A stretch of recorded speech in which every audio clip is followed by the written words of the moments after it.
So, hi guys, today we have with us three panelists who have their own business and are working selflessly for animals. Let's welcome Devanshi Vaishnav, Shivani Jagani, and Girija Tiwari on this panel discussion. And today's topic is going to be veganism and business. So, before we get into any questions, I would like to introduce you all to everyone. Devanshi Vaishnav has been working with the Feline Foundation and has been a vet since the past 6 years. She's also been into animal activism and has been vegan since the past 3 years. She's also an animal rights advocate since a year and a half. Then we have Shivani Jagani, who's been a mass media student and also owns her own thrift store called Terra Bloom on Instagram, which is amazing because she's just 19 right now. And then we have Girija Tiwari, last but not the least. She is the owner of Coco Mama, and this is a venture, a home baking venture that she began 2 years back. She's also been selflessly working in the animal activism field with the local animal liberation activists. So let's get into the questions. Let's come back to Devanshi now. So you've been a vet since couple of years. Like it's a long time. 6 years is a lot of time. And you know it's always a pleasure to meet someone who's been so selflessly working for animals and is also into activism at the same time. You've also given a lot of your time to UFCI, and thanks a lot for that. Thanks a lot for being on this panel, first of all. And the question is that why would someone, choose a path of being on this track of working with animals and at the same time being a vet and helping strays? Like, how does this idea come to you? Like, when 6 years ago, what did you decide? How did you get into this? So, 6 years ago, I started practicing. Although I was studying like a while ago, I think I decided to be a vet when I was in school itself. So that decision went back way then, because I was always very fond of animals. Back then, it was just dogs. So when I said animals, it was literally just dogs. I had my pet dog, and I thought, wow, it would be nice to help these stray animals who don't have any homes to look after. But then as I grew up, I saw that there are more and more animals who need help. So instead of going abroad and being a big shot vet over there, I thought it'll be nice to help the animals in India. So that's really amazing. Yeah, I mean, it takes a lot to choose a path in India where it's not that really accessible, and I would say not really looked upon when it comes to animals. And it's so great to have you today. So let's Thank go you. to Shivani. So Shivani, coming to you, you are also vegan, of course, and you started your journey as an animal rights activist and an environmentalist. So why do you choose to be into the activism field, and why not just be a vegan? Like, why do you have to also be into activism? Like nowadays, people would just say that, yeah, I'm vegan and that's enough for the environment and the animals. Why do you have to be into the activism field? Activism and like spreading awareness was more important because I thought that me as an individual level, even though I'm doing my own part for animals or climate, it won't be enough, and many people don't really know what is happening in the world. And like spreading the truth is really like what I love doing, like just talking about things that are being hidden to us, and that's why activism became a very huge part of my life. Wow, that sounds amazing, and I totally agree with you on the part where you said that the truth needs to be out there and people need to be aware. Not a lot of them are aware. So going to Girija. So first of all, I've had your cakes a number of times and they're amazing. They're like amazing. And I just had it 2 3 days back and it was great. It was the most amazing thing I could ever have in lockdown. So first, kudos to you for working on, experimenting with cakes and all of that, and bringing the vegan delight to us. So why did you think of getting into baking, and why not some other business? Like why not into food, like some restaurants, or something else? Why not that? So before turning vegan, I had a major sweet, and the only thing which stopped me from turning vegan was the dessert actually. So I took quite a lot of time to make my mind. It was not overnight decision. It took me a lot of time. Because of that, my fondness for desserts, it was like very important aspect of my life, like having desserts or having ice cream, cake, any kind of sweet.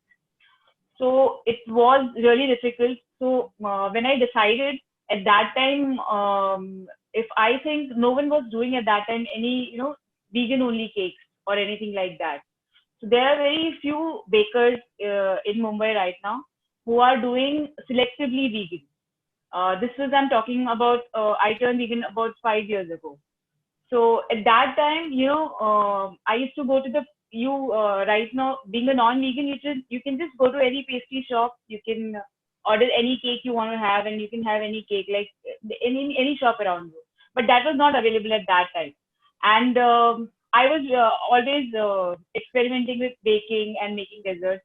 So this was one thing which was like very close to my heart. So this is how I decided to get into this as a business. Okay, wow. That's a really good journey that you had over there, and a lot of people appreciate you so much today for that.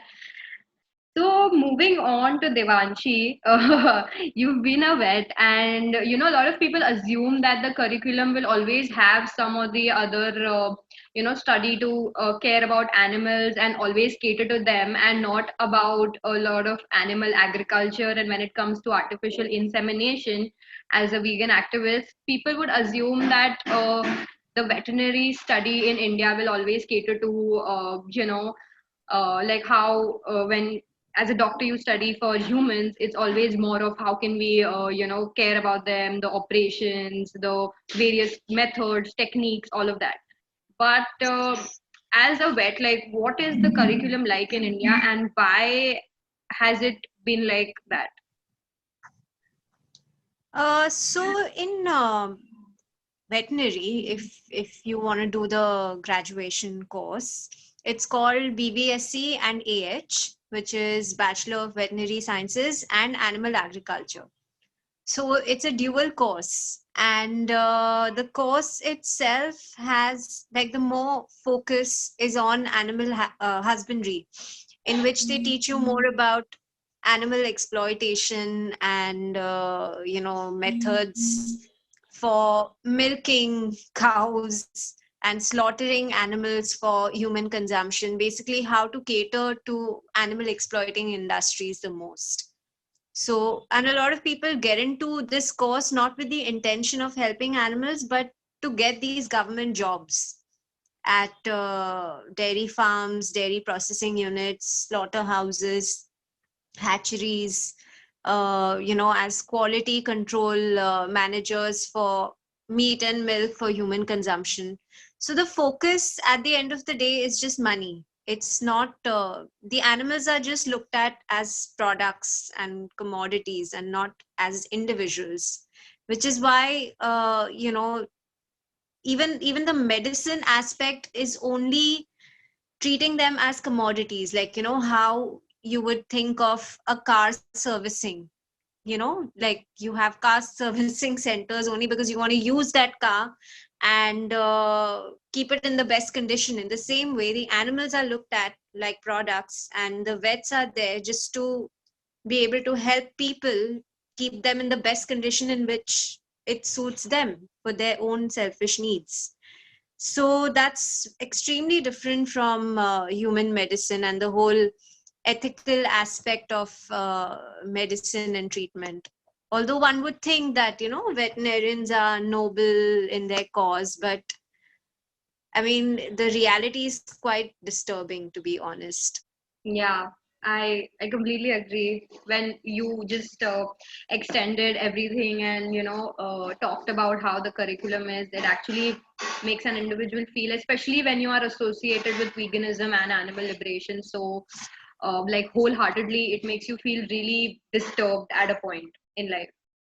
So coming to Shivani, when it comes to environmental and veganism, it's sustainability is a really big part of both of it, and it comes hand in hand when it comes to animal liberation as well, because these things also affects animals as well as all of us and the environment.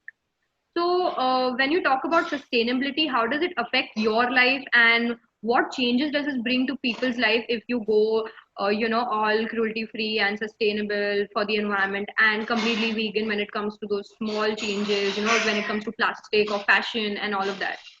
So, as an individual, if you go vegan, we all know the stats. Like you decrease a certain amount of methane, and like your CO2 consumption is very less compared to a meat eater. But when it comes to sustainability, what people don't understand is the very thing that you have is the most sustainable thing that you own. So the thing is, we talk about sustainability as, oh, I have to buy bamboo toothbrushes, oh, I have to buy steel straws. But like, you already have a toothbrush at home. Why not finish using it first and then like go ahead and buy something else? So when it comes to fashion also and sustainability in its own sense, what works out the best is that which fashion, what you have in your closet right now is the most sustainable choice for you to wear or to opt. And when it comes to sustainability changing lives of people, when you start being economical or like green living, that's what we call it, or eco-conscious living, in the end, when because we as individuals, when we start demanding those things from the government, it will change the industries on what they produce, and the supply and demand will create more jobs for people who want to get in that field. And it is said that green living or green production in the future can bring about 20 million jobs to people all around the world. So yeah, that really answers my question. But like also when it comes to sustainability, a lot of there are like these small changes, like really there are some changes that people might not even notice that people make, like you have done in your life. Like, there are these very detailed things sometimes, and people get a lot of confused when you use the word sustainability. So how do you express that, and what does it actually mean when it comes to sustainability? So sustainability in itself is a very umbrella term, and there's a lot of different aspects within sustainability. So when it comes to sustainability, it can be so there are basically four pillars of sustainability: economic, social, psychological, and environmental sustainability, and they all mean different things individually. But when it comes to example fashion and what I do, in sustainable fashion itself, there are four different styles or types of sustainable fashion. So, like that, when people start understanding, like, okay, so I'm interested in environment, I'm interested in saving the climate or like the planet, then what can I focus more on? So they can start studying sustainability through environment, or if there are something related into politics or economic or the social structure of a society, they can focus more on developing sustainable solutions for companies as B2B productions. So sustainability is something, in its definition, it means like to sustain something for a longer period of time. From the time it was like made from the raw product to the end product. And that's how I'll explain sustainability in the smallest sense. Yeah, okay. So that was a really vivid explanation, and I'm sure everyone will love it because not a lot of people know what actually sustainability means. People just think it's just about plastic or, just a few products here and there, like wrappers or paper or whatever. But it's actually much more and much detailed than just not using that one plastic or not buying a plastic bottle. It's much more than that.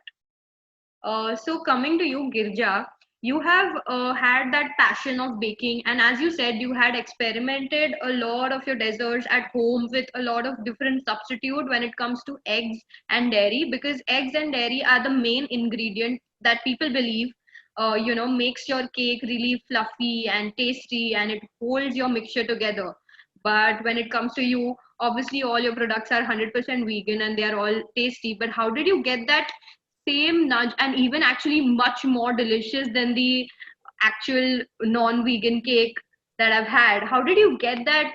How did you make it so similar or more than that with your experiment? What products are those? So in the beginning, it wasn't so easy. So in the beginning, when I started experimenting, a lot of products failed, like completely 100% failed. Everybody just rejected it outright. But then I started looking for ingredients. Like whenever I used to go to a baking supply shop, so I used to see the best product I could substitute, the non-dairy product which I could substitute with.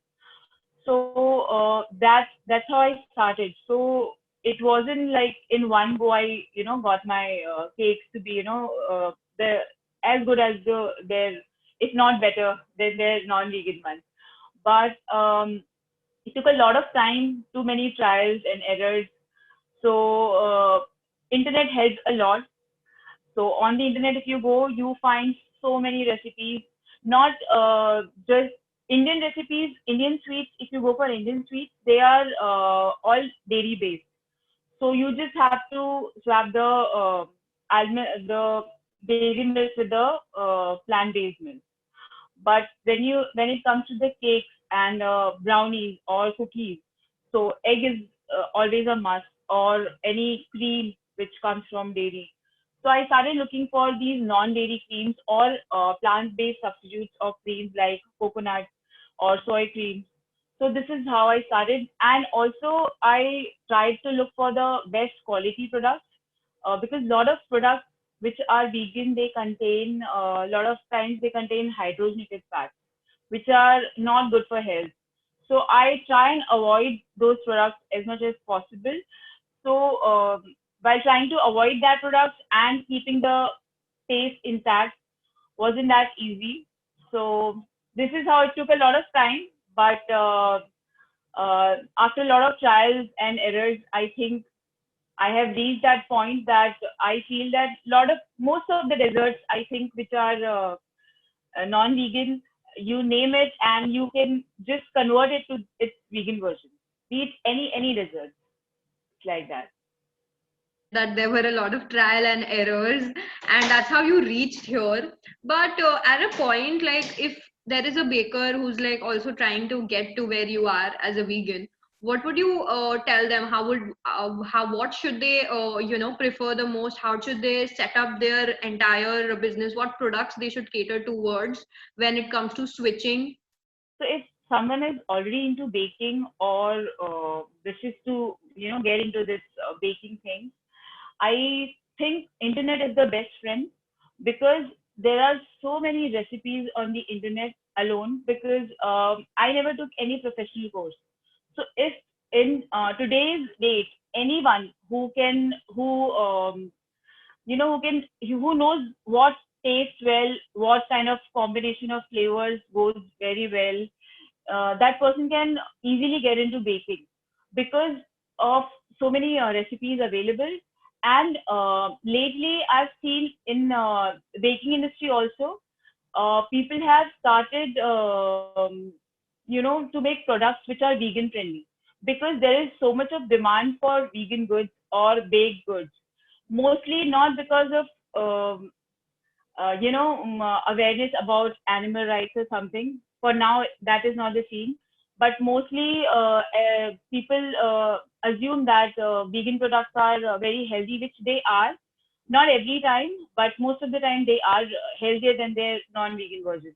Okay, so that was a really good explanation of what I asked, and I believe that a lot of these things are actually, it gets much more easier when you actually want to do something. If you really aim for changing and making that switch, you are going to find a way or another. Devanshi, all of us over here are animal liberation activists, and we all know about the circumstances in animals are actually kept when it comes to artificial insemination or using them for animal testing, and all of these graphic stuff that a lot of people would not be comfortable with hearing.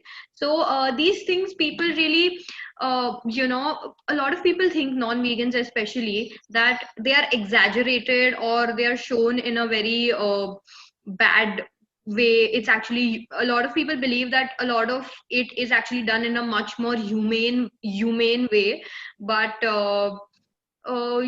you are a vet, and as you said that all these things are actually in your curriculum. So how do you is this authentic? Like, does this also happen in rural India? So when people say that these things don't happen in the countryside and this actually happens in the city, so what do you have to say about that? So whatever the activists, the amazing activists have gathered as footage through sting operations and hidden cameras in all these industries in India and abroad, none of it is exaggerated. In fact, it's only the tip of the iceberg. There's so much more cruelty that goes on in these industries that we don't even know. Even as vegan activists, we don't know a lot of the cruelty that goes on, and all those things are considered standard industrial practices, and they're not even considered cruel. Stuff like in farms for goats and for bulls, there's a thing called Burdizzo castrator. So all these animals are castrated with this instrument, which literally crushes the testicles of the animals, and there's no anesthesia used, absolutely, because that's not economical for them. So this, like, I'm just giving you an example. This is one. Then there's genetic studies for which just to find drugs for the animals, they experiment on animals, and they kill hundreds of mice and guinea pigs, and all these animals, and there's cruelty at every step. And all this that you see, the milking methods through machines, and artificial insemination, khal bacha, you would be like, this is just not possible. You'd want to go into denial, but it's very much there, and people need to know that this exists, and it's not something that activists enjoy showing. It's very much there in all our industries. Do you explain khal bacha to the people? Like, a lot of people would not know that. So khal bacha happens at dairy farms where the cow or the buffalo would give birth to her baby, and the calf is, if it's a male calf, obviously he would be killed or sold for leather. So what they do is, in order to make the mother continue producing milk, because the stress of separating her from her baby, sometimes they tend to stop producing milk because it's an extremely emotional and stressful situation for them, and they are very sensitive animals. So when that happens, obviously that's a matter of loss for the industry. So what they do is, they take the head of the dead calf, and they stuff it with hay and whatnot, and they kind of hang it in front of the cow. So the smell of the calf or the sight of his face, it makes her believe that her baby is right there in front of her, and she continues to give milk for that purpose. So can you imagine how twisted that is? That's again, that happens in rural India. It happens in villages, and it's a very, very common practice. A lot of people would also end up saying that this entire Kal Bacha thing is actually the mother cow would never believe in such a dummy, and people would actually, argue that these things are actually not done because they cannot play with the psychology of the animal, because a lot of people think that they have the cognitive development of thinking about manipulation and all, but they actually don't. So it's really sad and twisted when it comes. It's actually straight up manipulation if you actually think about it, because it's like you're manipulating and tricking them into thinking that their baby is actually alive when it's not. So it's actually Yeah, and it's ironic if the excuse they're giving is that they don't they understand that it's not their baby, so we are just manipulating them. I mean, if they have that understanding that these cows can understand that it's not their baby, then why are you okay with exploiting someone with so much intelligence? If you think they have that much intelligence, then how are you okay with uh, touching their private parts for your consumption? It baffles me how people are so, I mean, they know it and yet they choose to completely ignore it. So yeah, yeah, I understand that's that. It's very disturbing actually. So, Shivani, coming back to you, when it comes to sustainability in fashion, as you said that you have more detailed information about fashion and clothing and all of that. So, when it comes to that, it's actually really bad for the environment as well as all the animals, because a lot of times I've seen like these snippets and videos of animals getting tangled in these clothings, of fishes getting entangled in all of this. Sometimes it comes in the sea, because obviously a lot of things are thrown out there. So synthetic and a lot of other stuff that should not be used, and is being used when it comes to all of this. So what would you say about that, and why do you think that fashion is a really big part of sustainability, and it's just not another crop top or another just a jacket? Okay, so when it comes to like, we'll start with veganism. So when it comes, we always talk about, if we were like feeding, if we were not into animal husbandry and the actual crops that we were feeding the animals would be fed to people, poverty wouldn't exist and malnutrition wouldn't exist. So, like that also, when it comes to fashion, and not only like turtles or like fishes getting entangled with this, but it's also like clothing made out of animals, leather, fur, or minks, or something like that, and we don't realize it, and how much fashion is actually involved in harming the planet. If if you put your t-shirt, which is made example of polyester or rayon or nylon, if you put it in the washing machine, it actually releases around 10,000 nanoparticles of plastic into the water that eventually goes into the drains and then into the sea. So, and that's not the only one t-shirt that we're washing. Throughout the world, there's billions of t-shirts and billions of pieces of clothing that are being washed at the same time, and that's the amount of nanoparticles of plastic going into the ocean that we can't even see.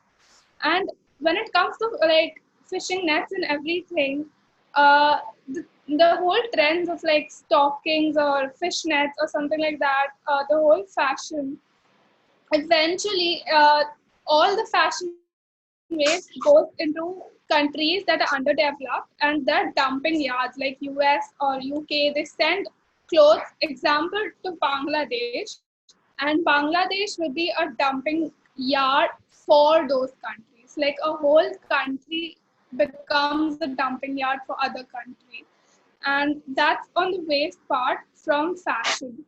But while also making these products, and when we tie it to poverty, one jeans, like one pair of jeans, takes around 3,000 or 4,000 liters of water to produce one pair of jeans. and we ourselves own 5-6 pairs, and that's around 15, 20 to 30,000 liters of water wasted, and that's just with jeans. So when you count at an individual level, how much water is being wasted, how much water is being contaminated because of the toxins, of the bleaches, of the chemicals that are going in these clothing items, it really adds up a lot to the point we can't imagine. Because throughout the world, we waste around 3, or maybe just let's just stick to 1 trillion tons of garbage that is just fashion.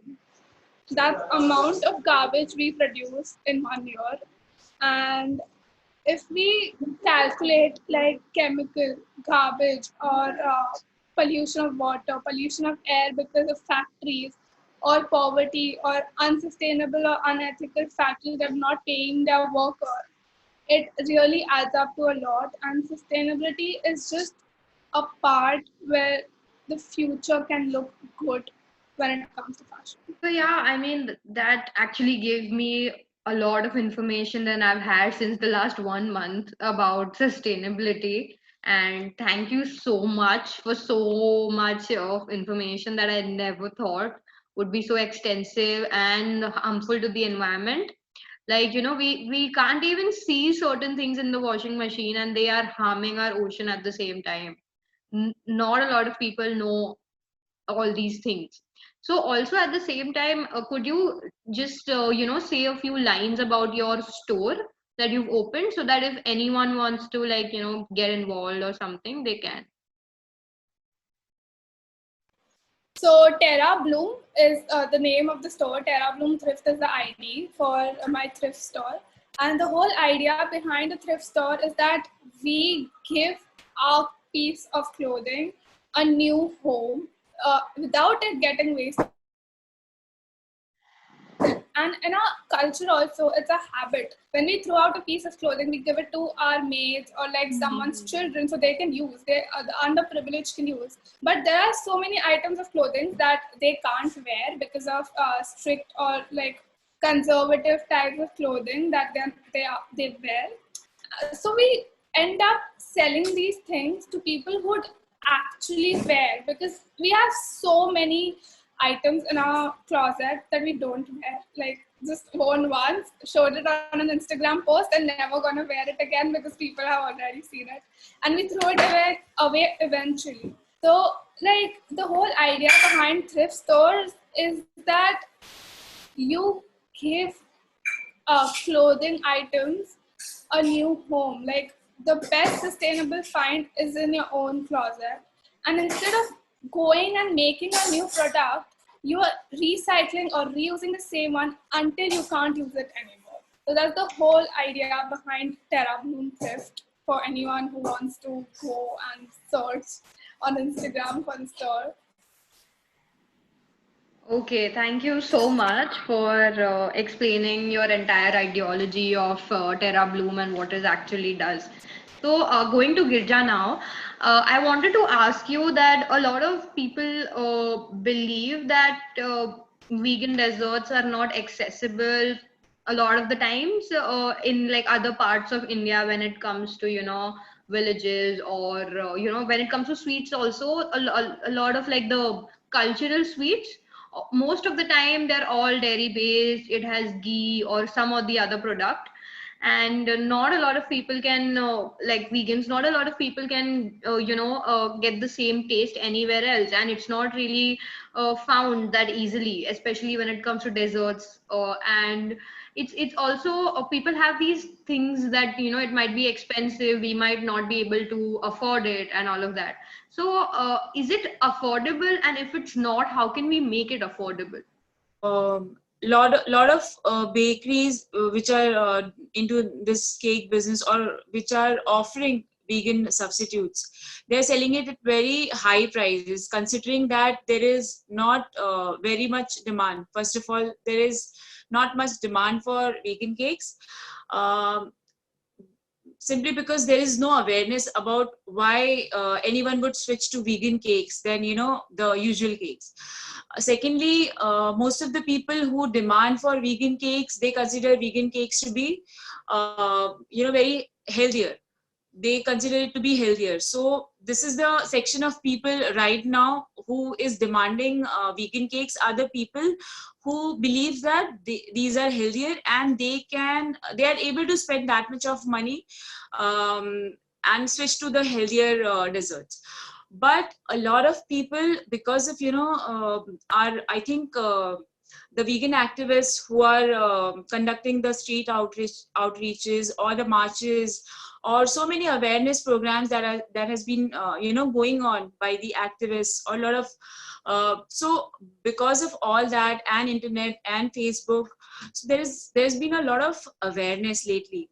So in that case, many people, not just people who can afford healthier cakes, but people who just want to switch to vegan desserts in order to reduce their consumption of dairy goods, or stick to the vegan products. So for those people, they don't have much choice. So I feel that we as a baker, I think there has to be bakeries who should actually provide vegan desserts or cakes at the rates which are affordable, and it should be accessible. That is the reason I want that a lot of bakers, they should start switching to vegan cakes as well, because it is not a big switch to switching from dairy to non-dairy, and it is not that difficult as well in today's time.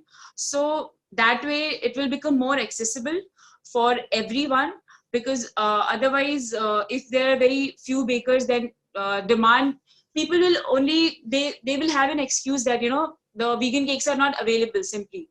So we have to make them more accessible first of all, and secondly affordable. At the same time, the quality, we have to maintain the quality as well.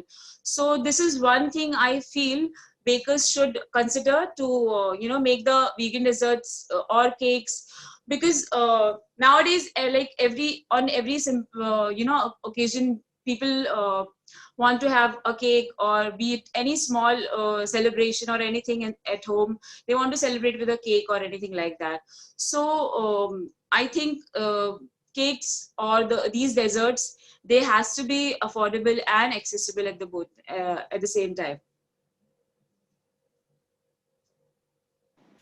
Okay, thank you so much. And I totally agree with the part where you say that, people will have that one excuse of not switching and, getting back to the same old days where they are like, it's about taste. And I think my taste is more important than another animal's life, which is not the case. And so now I would like to go to Devanshi, and I have this question in mind when it comes to veterinary practice and getting into this entire profession. A lot of people who are into veterinary and care about animals like you always must be thinking to the brighter side, and must be somewhere have this in their mind that veterinary can actually be a really integral part of veganism, and they can actually benefit from each other and have that same pathway if you cut down the animal agriculture part, and when people realize that it's actually animal exploitation and not animal agriculture. So if you see from a positive point of view, it can actually turn into that, and they can benefit from each other. But do you think that will ever happen, and what is your opinion on that switch? It's a very good question. So as of now, I feel the veterinary community and the vegan community are both very disconnected. In fact, I think they both kind of mock each other in ways, where veterinarians probably make fun of vegans, like everyone makes fun of vegans, and vegans are the ones who call veterinarians hypocrites because they treat animals, but at the same time they eat them. So there's a lot of disconnection between these two communities, and understandably so. But as the numbers increase, as there are like I know a lot of vets now who are vegan. There was a time when I felt like I was the only one and I could not understand why. But now I know many other veterinarians who are transitioning or who are already vegan. So as the vegan community within the veterinary community grows, the awareness can be spread to other vets through workshops and through seminars and events and festivals, all of that, the way we do it otherwise as well. So because at the end of the day, it's all about just giving that perspective. Just before we all turned vegan, we never thought we would be vegan someday.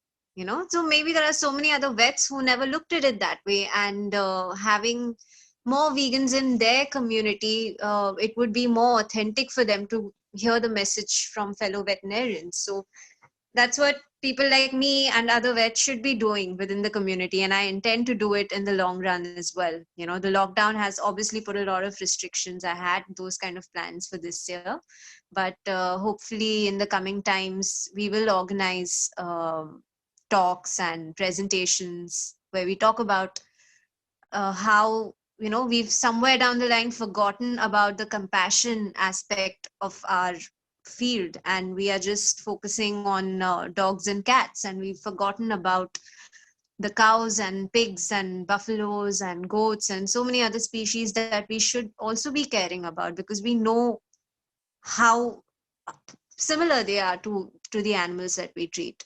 So that is the way that vegans can help vets become vegan.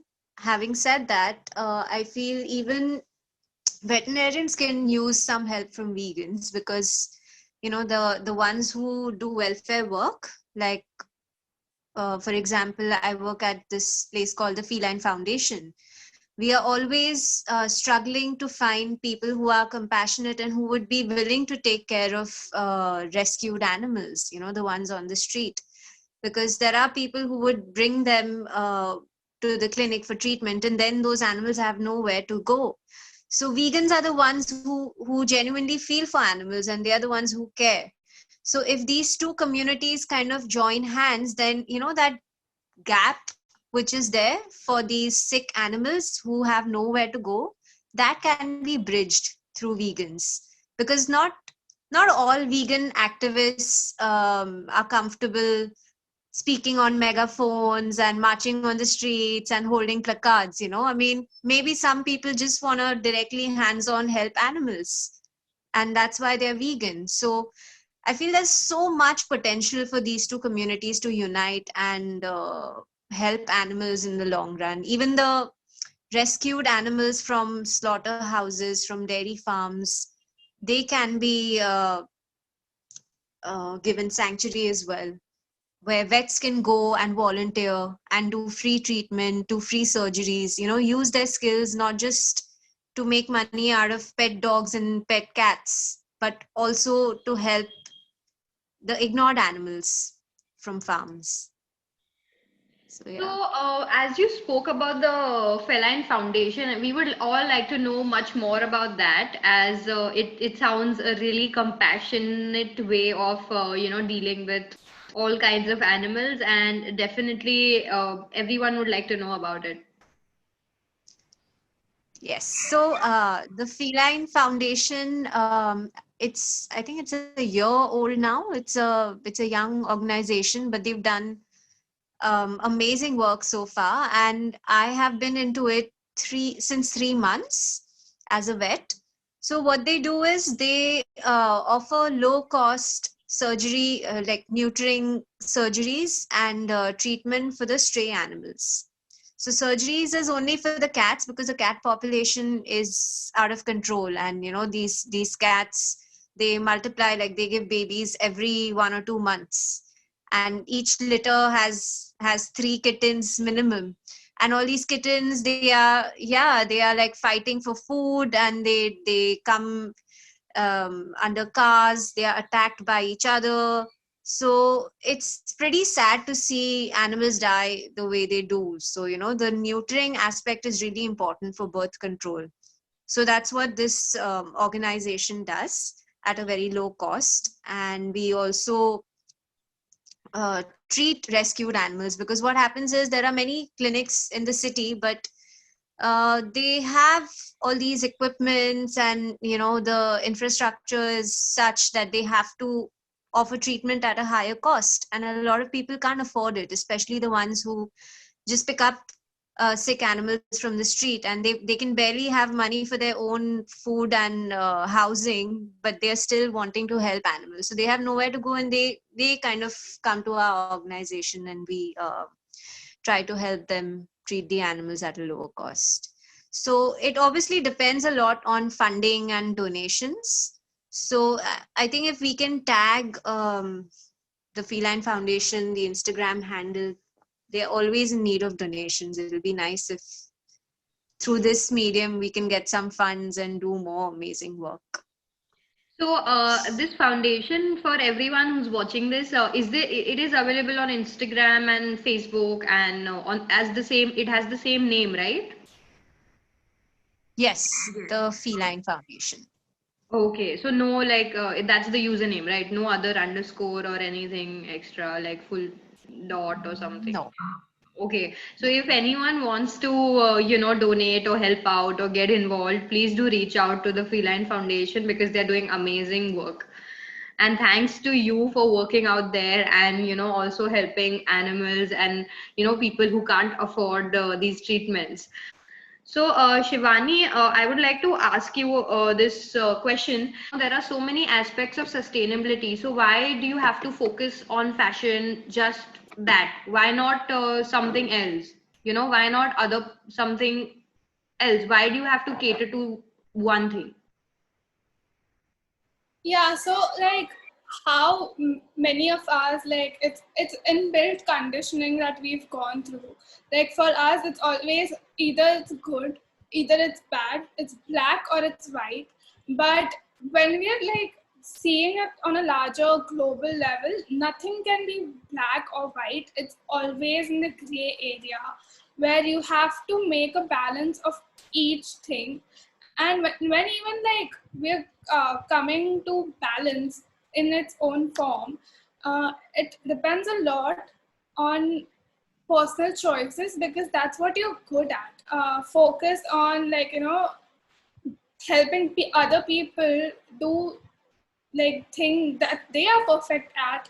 Maybe this world can be a more harmonious place to live in, because if I'm personally choosing fashion and climate as my topic, and Devanshi as a vet chooses animals and climate as her topic, because that's what she knows more about, that's what she can talk more about, and be more like empathetic towards, she can do much more than what she can do if she focuses on every aspect of sustainability.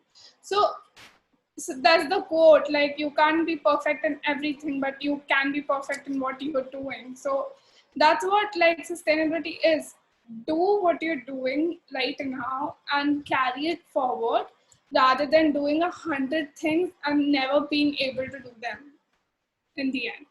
So that's how, like, when you're choosing sustainability, what is it that you're like more passionate about? Find sustainability in that. It can be economics, it can be geography, or traveling for that matter, or any hobby that you create. Find sustainability in it, and you will find that through that it is enabling you to be sustainable in other aspects of life, because you're already that motivated to do that one thing that is now motivating you to do others as well. So that's how you end up becoming all-rounder when you start focusing from one. So it's like a stepping stone towards like the whole aspect of sustainability. Okay, so that was a really good answer. Yeah, I mean, it really explained, and it was actually really deep. It had a lot of depth when it comes to your hobbies as an individual, and especially when you are someone who's uh, especially when you're someone who's confused about, life and career. It's a really good way to put it out there that you can't be perfect, but you can do what is the best for you and what you love to do.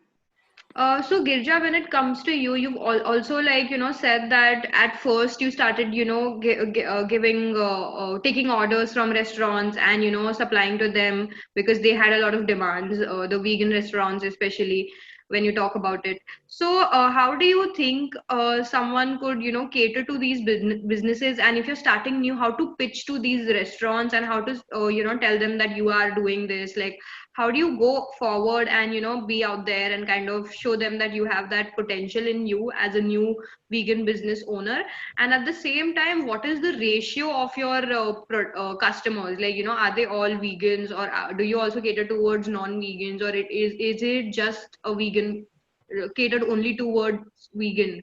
Is that kind of the business model that you follow, or is it something different? So I think, as we all know, in just last 1 year only, we have ourselves seen so many just vegan restaurants around. So in just last 1 year, I guess, there has been restaurants which are 100% vegan or mostly vegan.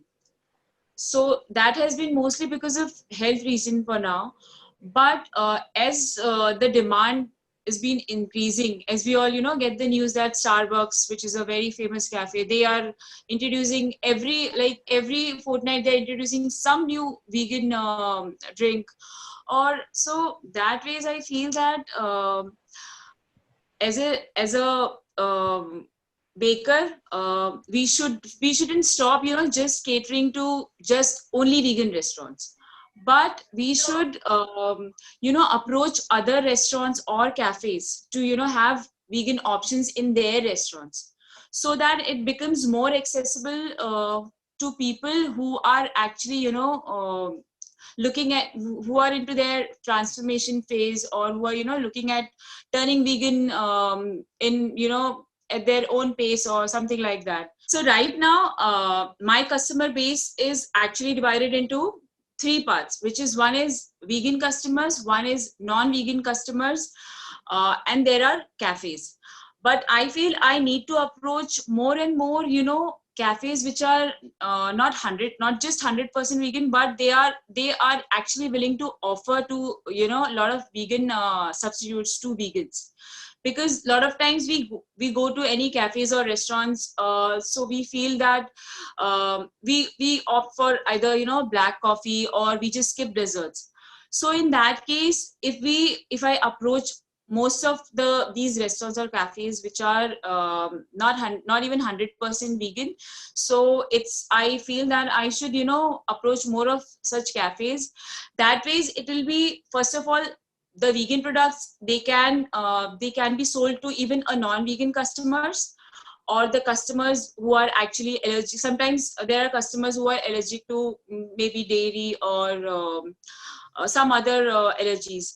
So for them also it's a good business, because they'll be able to without changing the taste of that product, of course. So they'll be able to cater to other customers as well, who are non-vegan or who have some other issues. So that ways I think it's good to approach even the restaurants or cafes which are not just vegan. So I feel the scope is such huge for if you want to get into something vegan in a vegan food industry. So since being a vegan product, it is suitable for non-vegans or any other customer. So that ways I feel there is a lot of scope. So as you talked about scope, I would like to add in that as we are concluding this panel discussion, I would like to add in that when we talk about scope and potential, India surely does have a lot of potential. As you said, Girja, that in a year there has been so many changes and there have been so many vegan restaurants that we never ever imagined of, and today it's getting much bigger. And when it comes to clothing and fashion, Shivani, I've seen I've seen some of your posts and stories, and I have known that there are so many more thrift stores even for men and women, and some of them just cater to both. And I've seen that these things are changing, and a lot of the times a lot of people feel that it's very tough to get to that, but it's just you have to keep going, because only the demand will lead to the supply. As a lot of people, as even Devanshi mentioned, that even in the veterinary practices, not a lot of people have realized their actual goal of caring about animals. They've just thought of pets and forgotten about cows, buffaloes, and many more other, like rabbits or whatever, pigs. They've all forgotten about the main path, and it all leads to the demand. Like, if even if veterinary studies teach you animal agriculture, it's up to you whether you are going to use that or not. So again, it's the entire cycle of you demanding or you supplying. And when it comes to animal agriculture, if you stop supplying the practices, if you stop educating people about how to artificially inseminate animals as a vet, or if you stop taking up those jobs and stop doing that by yourself, it is going to stop at some point of time.